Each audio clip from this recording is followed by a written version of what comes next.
I'll give you a prime example. My own personal experience in the very first cottage that we put an offer on. We presented an offer and we ended up losing, and they got the house. And I found out after that it was for $1,500 more. I think it was actually $1,750 to be exact. Had I known that offer was only $1,750 more, I would have thrown $5,000 on top, and I would have said, okay, well, then I'll go to five. And then what would the other person have done? Right. Exactly. They probably would have said, okay, well, I'll put in 6. Right. And then I would have been like, well, I'll put in 10. And then just $30,000 later, to get it. So and you got more people pissed off because they're like, this is ridiculous. Like, it's like you can't stop, but where do you stop? Because at some point you're losing out by $1,000. You got to stop somewhere. All right. Welcome to episode 146 of KG Confidential, the real estate podcast. We're your hosts. I'm Ariel. He's Adrian. Today, we are talking about our wonderful Prime Minister, Justin Trudeau, who has made some, well, we'll call it speculative changes, perhaps. Wow. This is their gimmick to try and win bids. This is their proposal. Bids. I like your very appropriate. Yeah. Yeah. Election coming up. And housing in general in Canada is a big topic of discussion. Bidding wars are a big topic. The prices of homes have escalated dramatically. The supply of homes is not getting any better. And Mr. Trudeau has decided to make some proposed change announcements. And I don't know, these politicians, they always put out that want list, and how many of it actually comes to fruition. Well, that's what it comes down to, is voting for somebody that you believe will act on their promises. Yeah. And whether or not those changes or proposed changes are of interest to you, or you feel like it will be for the betterment of the economy or the social structure of the country or province, whatever you're voting for. You know what we should do? I mean, this is a good topic because it's a bit lengthy in discussion, but maybe on the next one we should do is take the Conservatives plan and the Liberals plan and any other plans that are out there, and as they relate to housing. I don't really like talking. I'm not talking politics. I'm not talking politics. I'm talking about politics. What I want to focus on. Stop. Hang on. Really listen. Give me 1 second. I'm not talking politics. I'm talking, let's take all of the ideas and break them down, and just very quick little insight into our opinion on the proposed changes to real estate. I'm not saying. Let's talk about the first one that caught my interest a lot, because we have chatted about it in previous podcasts. This was really prior to anything that Justin Trudeau was proposing or whatever. You and I have chatted about the blind bidding / auction process. We talked about the way homes are sold in Australia as an example, where it's an open auction forum. So currently in the country that we live in, everything is sold in terms of real estate. Everything is sold in a blind bidding situation. You know the asking price, but you don't know what the other offers are. And this proposed change that Trudeau came to the media with last week or 2 weeks ago is proposing that Canadians will have to sell their home in an open forum, in an auction process where basically it's transparent as to what others are bidding on the home. How do you feel about that? I feel like that's the least of the reasons behind the way the market is. I mean, like, there's so many more bigger issues, which some of their proposed changes do address, but It's a topic of conversation. It sparks. Red robin just flew right past the window. It was very beautiful. It sparks controversy and conversation. In fact, in one of our most recent Facebook posts for an upcoming listing, a lady came on. Liberal. Isn't that a sign of some sort? I lost my. Somebody brought that topic up in the post, specifically talking about the proposal of changing it and included a link to it. So people are aware of it. They're not immersed in the industry like we are. I don't personally believe it will change things whatsoever. In fact, I've said it before. I believe in many cases, if you were to have given the opportunity to sell a house under both circumstances, one blind bidding, one open bidding, I think it's quite possible that in the open bidding, you will have a higher end result in the selling price. It's quite possible. I've purchased things on eBay for many, many, many years. And everything that, when we list a property, we talk about that all the time. Everything that we do in our marketing is to evoke the emotion of the buyer to make them fall in love. And ultimately that makes them pay more money, because when you really want something, you'll stop at nothing to get it. And I think potentially in that open bidding situation, in that auction situation, is that could occur. You do not want somebody else to get it. And when you see physically, okay, if they're willing to pay 1.4 million, I'm willing to pay 1.41. And Right. then the other person says, oh, you're willing to pay 1.41? Fuck you. I'm willing to pay 1.42. And that happens. In our current situation, in the closed bidding situation, you are just guessing that you are likely the top bid, but you don't know. And you don't know. So there's the two ends of the spectrum that it's kind of my teeter-totter in my mind that I think you're right. I think that in an open bid situation, it could drive the price up higher because of that competition that you do not want to lose. And now that you know somebody else is willing to pay that dollar value, that's already now establishing market value, because it's establishing what somebody else is willing to pay for the house. And if you really want to get it, you'll stop at nothing to do it, to get it. So in the current situation, though, there are times where somebody might offer $1.4 million, where the next best offer might only be 1.3, right? So yeah. In that case, potentially, are you overpaying? I don't know. But even in that case, you as soon as somebody, well, actually, one of our realtors recently told me a story where one of the lowest offers, let's say there's 5 offers. I think there's more than that, but let's say there's 5. And one of the lowest offers got upset after learning what the ultimate selling price was. And it was something like $50,000 more than what they had offered.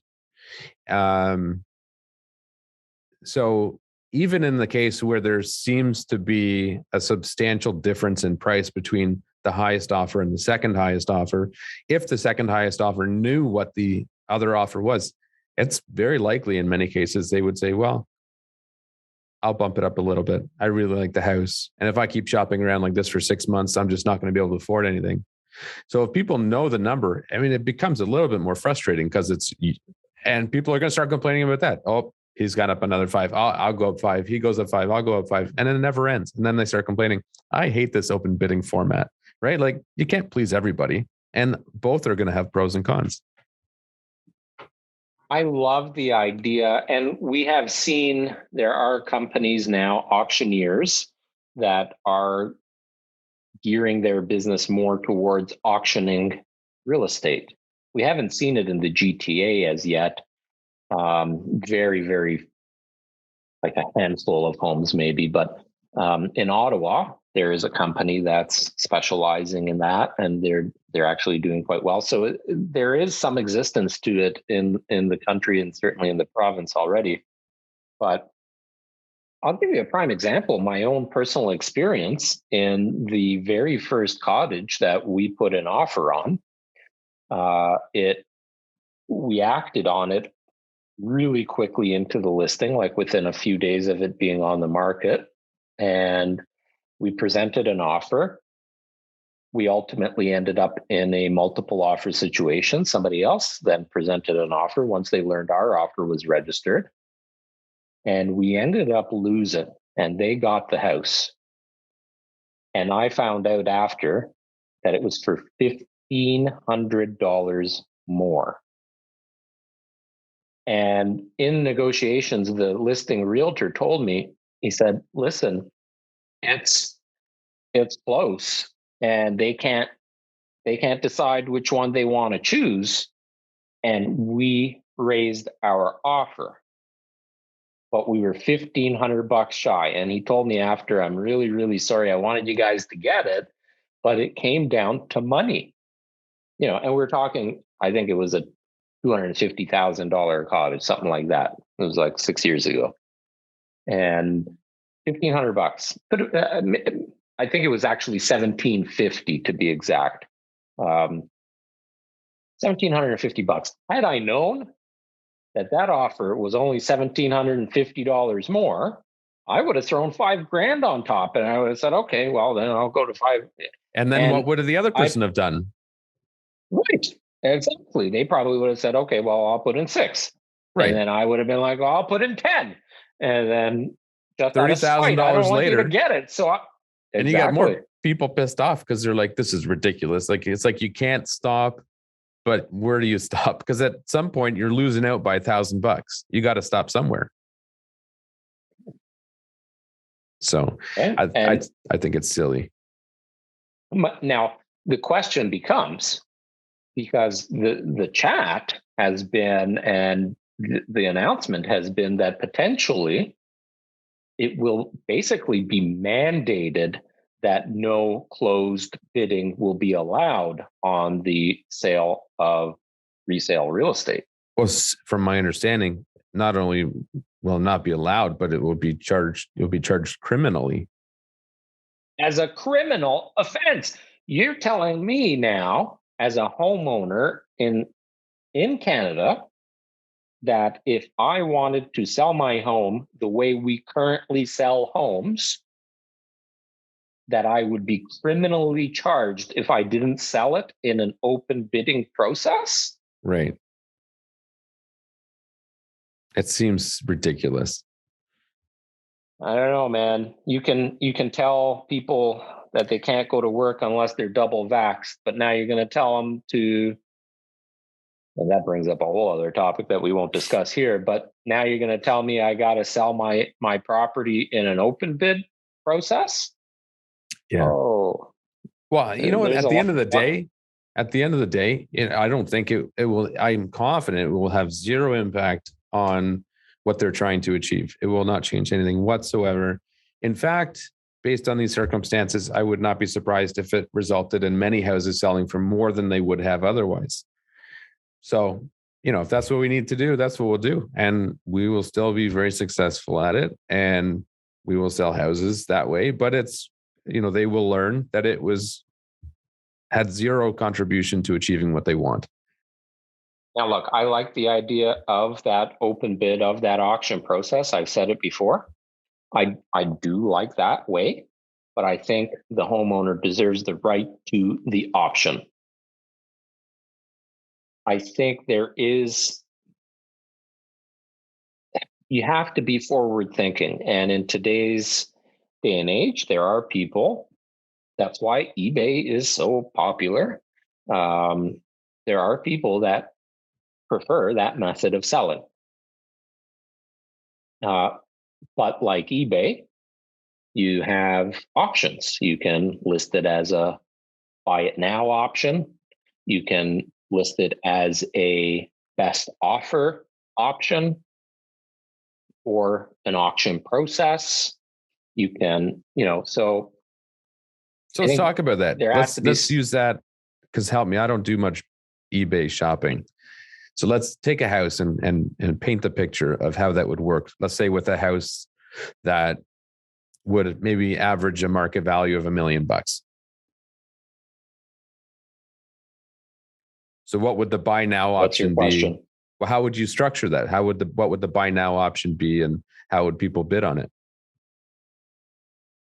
Well, just like there are homes currently listed on eBay. Not in the well, actually, there are some Canadian real estate listings on eBay.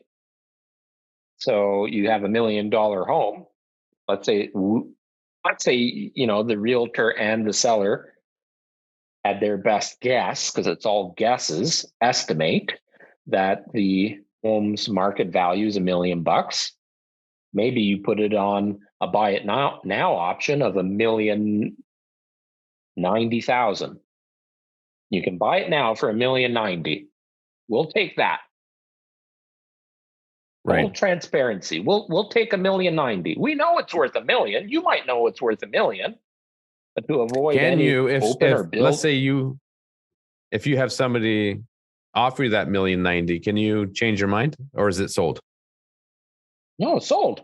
That's it. So you set a price. You're committed to it. No multiple offers. No bidding wars. Nothing.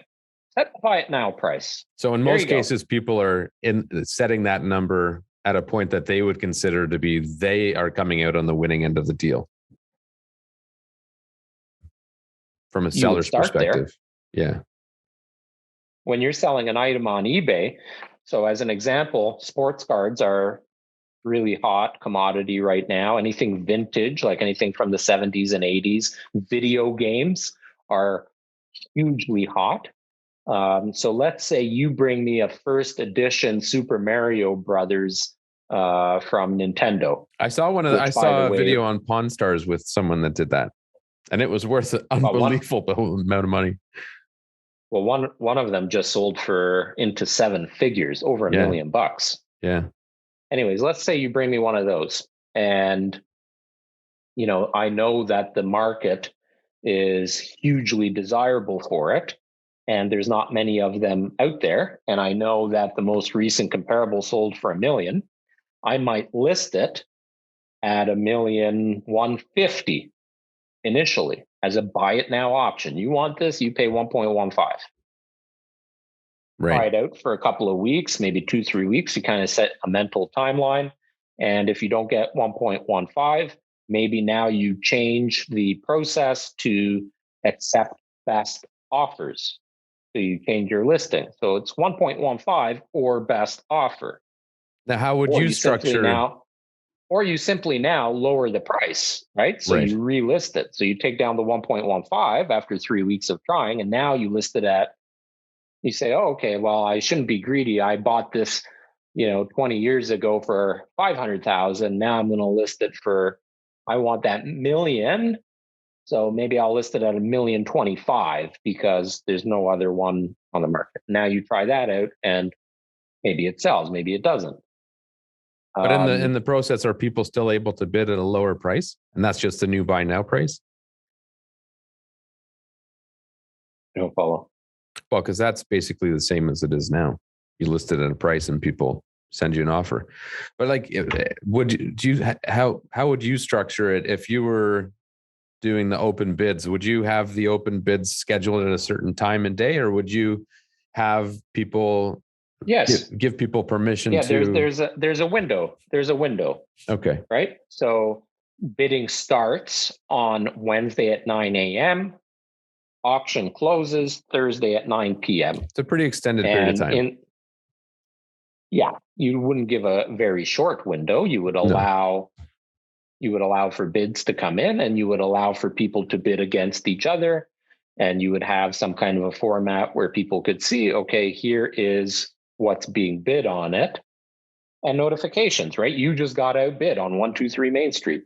I wonder, I didn't read the proposal in detail, but I wonder if the concept of open bidding applies to everything within the offer. I imagine it does. But can you see every condition? Can you see the closing date? Can you see the deposit? Well, that brings up a whole other topic, because as you know, can you see the buyer's names?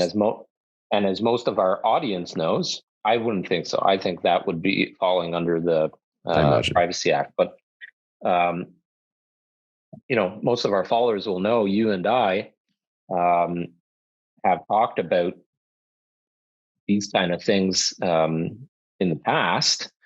Excuse me 1 second.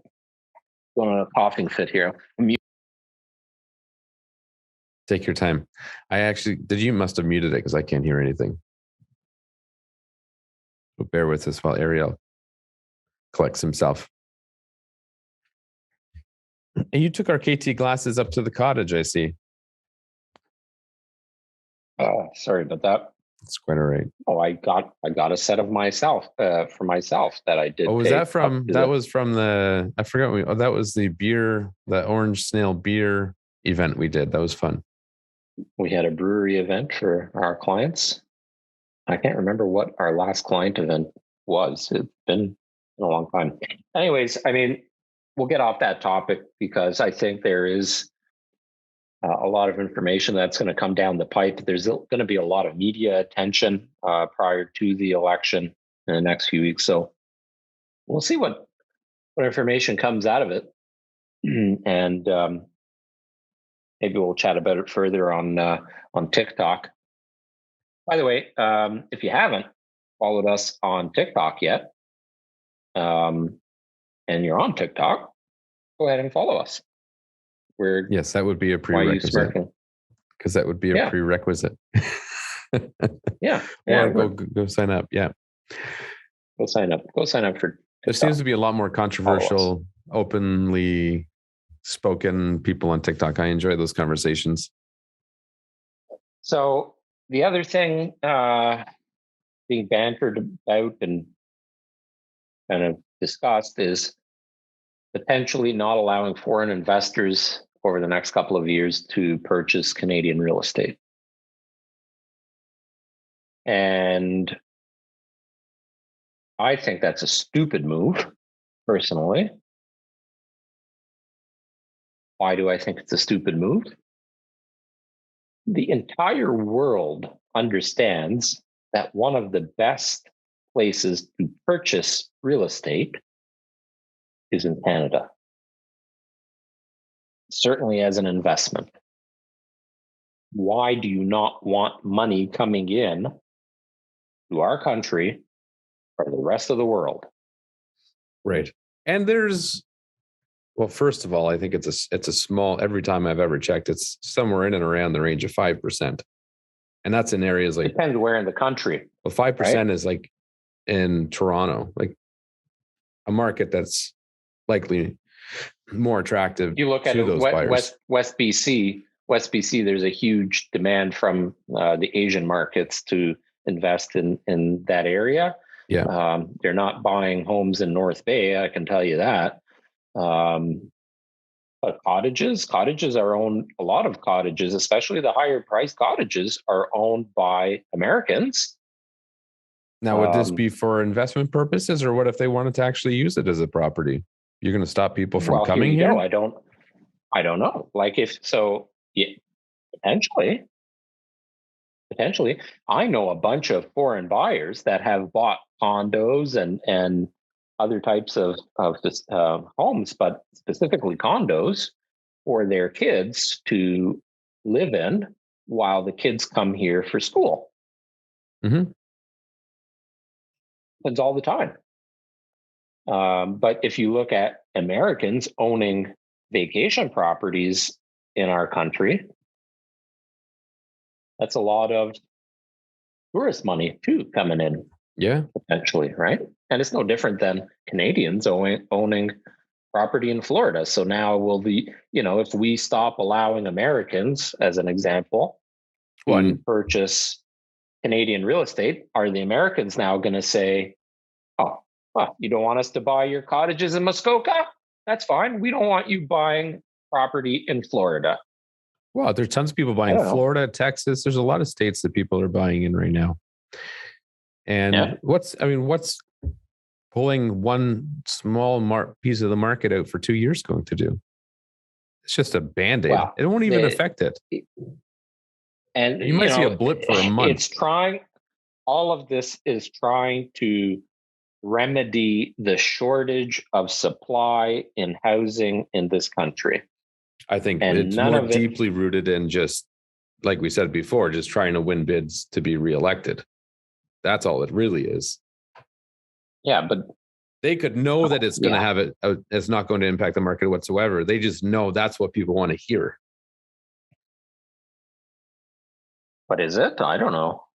They probably know better than I do, even though, we do this on a day-to-day basis. But it's not going to fix anything. No, It's not.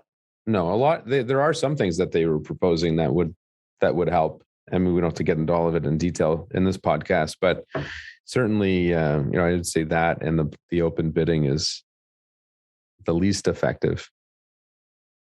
Well, I think I pulled the audience on this several podcasts ago. I can't remember, but I want to hear what everybody thinks about this. So leave a comment wherever you're watching or listening. Leave a comment, send us a DM. I don't care. Get in touch with us. Let us know. What do you think about this proposal from Trudeau that if he gets reelected, that they are going to implement an open bid, that auction type format, we'll call it, in the sale of your property, and potentially not allow you to sell in the current way, which is a closed bidding system, and make it a criminal offense to do so. How do you feel about that? Let us know in the comments below. I think what's more important too is knowing what the punishment would be. Yeah, seriously. What are they going to do? Throw somebody in jail for selling their own home. Well, that's what I mean. Like, that's a bit of a joke. I can't imagine that would possibly happen. Maybe a fine. How big is the fine? Because if I still think I'll do much better and be more successful selling it that way, then perhaps I'll take the fine. Right. You consider it a tax. Okay, I got to pay $5,000 now as a tax. Oh, God. Just add it to the list of taxes. Well, I also saw something about now. I didn't read it in detail, but even something along the lines of taxing flipped, quote unquote, flipped homes a little bit differently. Yeah. So there's all kinds of things that are being chatted about when it comes. Yeah, that stuff, I don't disagree with that. And people have talked about another very controversial thing, which I don't think is in anyone's proposal, but is talked about regularly. And that's the capital gains exemption for primary residences and charging people on that. Because a lot of people do abuse that system. And I think if people are flipping houses and that's what they're doing to make an income, that they should be charged taxes differently. Yes, but I don't think that. I think there has to be a better process in terms of holding people accountable, because I don't think the people that legitimately buy and sell as the quote unquote primary residence, if it's their actual primary residence or they truly had that intention of it being the primary residence, that you don't get taxed on the sale of your primary residence. But there are people that are abusing that system because there is no proper system in place to hold people accountable to that necessarily, right? Well, I think that's from what I've read, there are countries that do have a tax on capital gains where primary residences are it's like a tiered system. So if you live there for a year, the tax goes down to X. If you live there for 3 years, it goes down even more. If you're there for 5 years, it's zero. So even in those cases where you have the occasional rare occurrence that somebody genuinely lives there as a primary residence, but they have to move in 6 months, being taxed on the amount of money you've earned in that time, it's not the end of the world. Like, how much are you surely going to see it appreciate in that time? And if it does, me personally, I wouldn't agree with that, because if you think of circumstances, why would somebody move in the first 6 months, a year, 2 years, 3 years? It's change of needs, change of wants, change of but you needs, can't. or like But these rules, potentially affordability. And now all of a sudden, you're gonna force me now to stay in my home 5 years just so I don't pay that tax. yeah, but it's tax on on new profits. It's not based on what you carried into it. So you're still coming out ahead. Yeah, but you're now messing with the whole premise of investing in real estate, and real estate being a good investment. I know people that move every 2 to 3 years. They purchase a new construction. They stay there 2, 3, 4 years until the development has installed the driveways, the grass, the tree. You put fence in, you put window coverings, you dress it up a bit, and then in the interim you purchase another new build. So when you sell, you move into the new build, you do it again, and they do this 5 or 6 times, and then they move into their forever home. So some people are. So it depends on the structure of the tax. Because if after 2 years it's down to 10%, it's really negligible. If it's only on the profit you've made, you're still doing well. And at the end of the day, everything has to be geared for the masses. You can't cater just to a very small few population who are in unfortunate circumstances and have to move unexpectedly. And I think it's inevitably coming based on the way things are going and the fact that it is implemented in other areas. There will be changes coming to capital gains on real estate in some way, shape, or form. The government is going to want a little piece of that pie from everybody in some capacity. Yeah. So whether it's a tiered structure or a fixed structure or whatever, it's going to happen. There's way too much equity right now in the Canadian housing market for the government to just say, okay, all of you people can just have it, and we're not going to take any of it. Right. Yeah. It's inevitable. In the long run, I don't think. By the way, you're listening to episode 146 of KT Confidential, the real estate podcast. Wherever you're listening or watching, make sure you like and subscribe so you can tune into future episodes, episode 146. Go ahead. In the long run, I think it could add some stability and weed out some people that are abusing the system. But in the short term, it'll cause chaos. As soon as people know that it's coming, the market will be flooded with either rentals because they need to sit on these properties for a period of time before they can cash in on them and sell them, or a ton of listings because they need to get the house sold before the tax changes are imposed. Why doesn't the government put their money where their mouths are and start building apartment buildings or complexes, and using them as rental properties? Fine, you guys become a landlord. You own property. You own, you got the money. You've got the resources. You're the one controlling everything. We have a housing issue in Canada. Yeah. We have a rental market issue in this country. Well, certainly for immigrants and people that are maybe having financial difficulties and all that. We've talked about it in the past. Landlords, an individual landlord that owns a primary residence and let's say 1 or 2 investment properties and is trying to find a tenant, they're being extremely picky as to who that tenant is. Well, there's your fucking problem. What's happened? Where are all these other people that their offers to lease are not getting approved?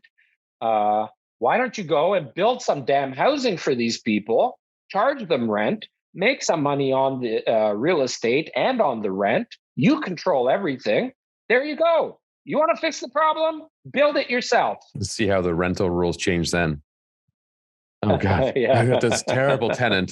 It's going to change this law. Who created this Residential Tenancies Act? For this week, everyone's allowed to be evicted. until we get these people in order. That's the big thing, though, and that's where I think the most effective method of stabilizing the market would be is just supply and providing more real estate. And I don't remember, I think it was the Conservatives or maybe the Liberals, but somebody was proposing that they would sell off something like 10% of Crown land to developers, and ease up on and provide the necessary tools to get approved developments approved quicker, so that they could provide more inventory. Those things are, I think that's good. That's what we need, but also putting an emphasis on the types of real estate that's necessary to accommodate the demand. Yep. I agree. All right. I think we wrap it up there. Thanks for listening to episode 146 of KT Confidential. You can watch on YouTube by going directly to ktconfidential.ca. I really want to hear your comments about what we spoke about in this episode, specifically the open versus closed bidding option or force from the Liberal government that they're proposing. Let's hear what you got to say. That's it for today. Nice chatting with you, Adrian. Same with you, as always.